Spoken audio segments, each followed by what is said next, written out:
There was an accident in Daytona Beach International here in Florida on the December 30 of 2023. And when you read the headline, helicopter collided with a drone half a mile southwest of the Daytona Beach International Airport. That is the headline.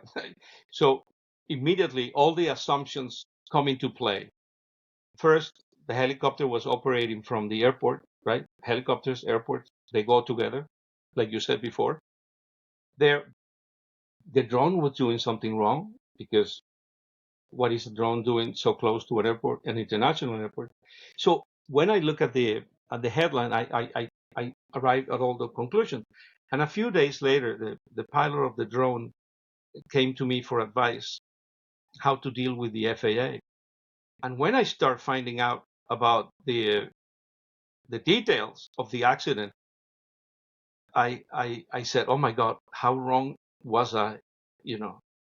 And a few days later, the NTSB published a final accident report, in which they said the accident was a collision with terrain/object. They mentioned the Robinson helicopter. They mentioned the pilot of the Robinson helicopter, but there's no mention of the drone or the pilot of the drone. And there is also mentioned that the culpability of the entire event is the pilot of the other aircraft.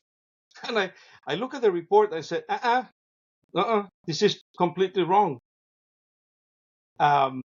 So I made an analysis, and what happened is that that drone had permission. The pilot of the drone was a FAA registered pilot. The drone was an FAA registered aircraft, and they were operating under a COA, a certificate of authorization or waiver, okay, that gave them that airspace. And that COA generated a NOTAM for Daytona that says that area do not fly below 200 feet. So the pilot of the drone made a mistake by flying 30 feet above the COA, and the helicopter made a mistake by flying 20 feet under the NOTAM. 180 feet, boom, they found each other. Wow. But it was not an illegal drone flying illegal. No, it was a mid-air collision between two FAA registered aircraft flown by two FAA registered pilots.